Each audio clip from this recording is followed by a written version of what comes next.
E-odpadki nastajajo hitreje, kot si predstavljamo. Pomembno je, da vemo, kam lahko oddamo aparate, ko jih ne potrebujemo več.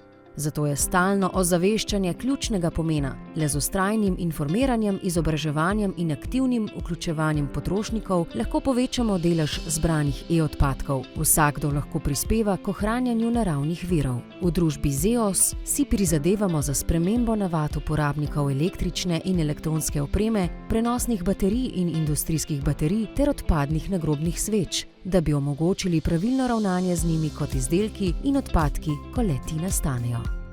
Potrošnike nagovarjamo preko različnih komunikacijskih kanalov, kot so objave v lokalnih in nacionalnih medijih, izvajanje projektnih aktivnosti, informiranje preko gradiv in publikacij, spletne kampanje in videoserije, kot je Itak, da se da, aktivna prisotnost na spletnih straneh in družbenih omrežjih, izdelana komunikacijska orodja, kot sta ozaveščevalno vozilo e-Transformer 2.0 in ECI, naša maskota, organizacija strokovnih delavnic in konferenc ter ozaveščevalnih dogodkov in zbiralnih akcij.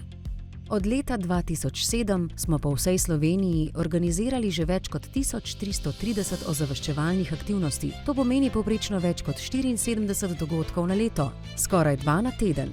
Začeli smo skromno. Leta 2007 smo izvedli le 3 dogodke.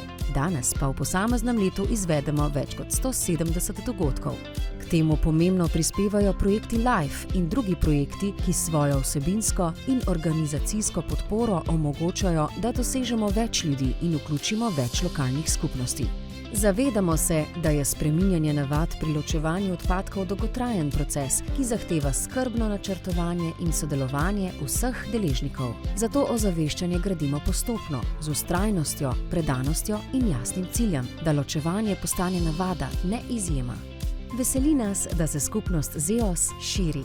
To kaže, da nam je uspelo vzpostaviti močne in trajne vezi s potrošniki, lokalnimi skupnostmi ter vsemi drugimi deležniki ravnanja z odpadki.